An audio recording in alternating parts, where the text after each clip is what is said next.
Ils avaient commencé à perdre confiance en leur avenir. Ils avaient commencé aussi à perdre confiance en ce qui les gouverne. Donc cette conjonction de facteurs fait qu'un discours qui les rassure et qui leur redonne espoir est le bienvenu. C'est la raison pour laquelle le Yewwi Askan Wi s'est engouffré dans cette brèche pour dire que nous voilà, nous sommes l'espoir, nous sommes votre sauveur, etc.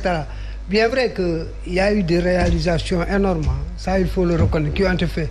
Mais par rapport à leur impact sur le vécu du quotidien, cela pose problème. Donc ça veut dire que le Sénégalais, Koudiawad qui va au marché, elle a besoin que son panier soit bien garni pour Abdoulaye à midi, pour qu'elle puisse préparer un excellent chéboudion. Ouais. Donc tout ça, c'est le problème. Il y a ce que j'ai toujours appelé le PDS, qui n'est pas le parti de Wade, mais c'est le parti de la demande sociale. Ce parti-là doit être géré. Mais malheureusement, nos gouvernants oublient de le gérer et la conséquence... C'est par rapport à ce qu'on a vu au soir justement du 23 janvier. Alors, Habib... Je voulais réagir par rapport à ça. Oui. C'est-à-dire que vous élisez quelqu'un, parmi les actes qu'il pose, vous pouvez savoir s'il va aller impacter sur votre quotidien. Il n'y a pas un seul Sénégalais qui n'ait pas reçu... Non, je ne suis pas en train de vous contredire, je confirme ce que vous dites. Il n'y a pas un seul Sénégalais qui n'a pas reçu un acte fort venant du régime en place dans le sens positif. Je ne parle même pas de la protection du pouvoir d'achat. Renoncement fiscal où l'État perd presque 40 et quelques milliards. Les salaires ont été augmentés, vous vous souvenez, de 15%. Là, nous avons hérité d'un pays qui était en panne, économiquement parlant. Il fallait réparer, relancer. Et si vous voyez naturellement parmi la volonté politique, quand vous allez dans l'urne, vous regardez si cette personne a une volonté de résoudre ou d'impacter par des actes forts ma vie quotidienne. Habib, on le sait pertinemment, vous parlez de l'héritage d'un pays en panne, mais vous avez fait 7 ans, vous avez été réélu en 2019 et vous êtes à 2 ans justement de la fin du second mandat. Est-ce qu'aujourd'hui on devrait être véritablement sur le tapis du bilan par rapport à justement l'élection du... Non, je parle au-delà du bilan. Oui. Je n'ai pas voulu parler des réalisations, je parle de le fait de penser par exemple à 100 000 logements. Parce que le logement est un problème sérieux au Sénégal. Le fait de mettre en place 100 000 logements, le fait de décentraliser, de désencombrer Dakar à partir avec moins de locomotion ou avec BRT, terre, etc., qui vont tirer en longueur vers Diamniadio, enrichir tout le tracé que prend le terre, pour pouvoir pousser les populations à quitter Dakar et avoir une baisse du loyer dans la ville, c'est autant de bilans non matériels. Maintenant, les réalisations, on les connaît, on en a parlé.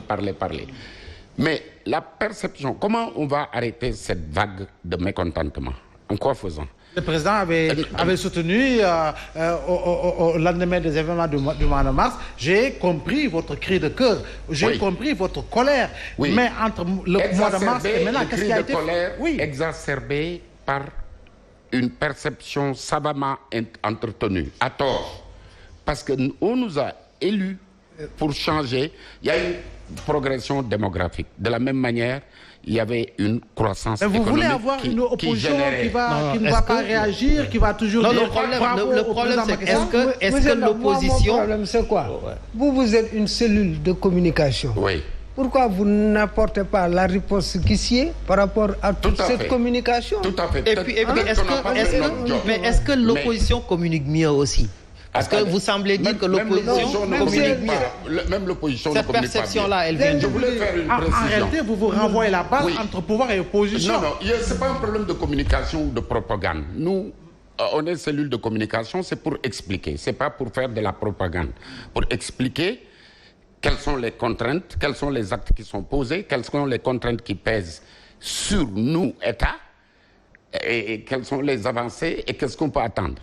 Par exemple, quand on va aller chercher des investisseurs pour construire le port de Ndayane, dont 3000 emplois seront créés uniquement dans la phase de la mise en place, c'est pour répondre à un problème de xëy ndaw yi.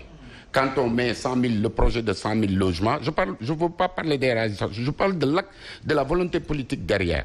Volonté politique de lutter contre la malgouvernance. Mais tout n'a pas été vu ou entendu et par rapport au choix fait par les populations. C'est pourquoi... Mais où se trouve véritablement la plaie béante? La plaie béante se trouve dans, encore une fois, la perception entretenue à tort.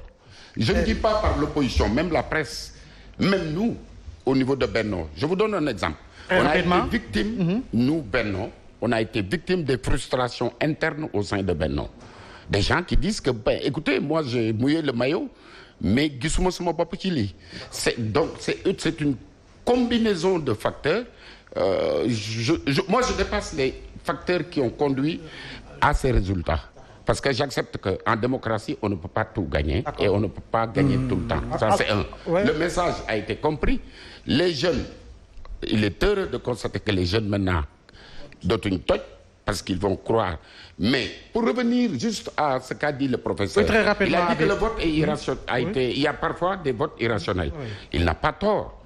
Parce que les Dakarois, ils sont très futés.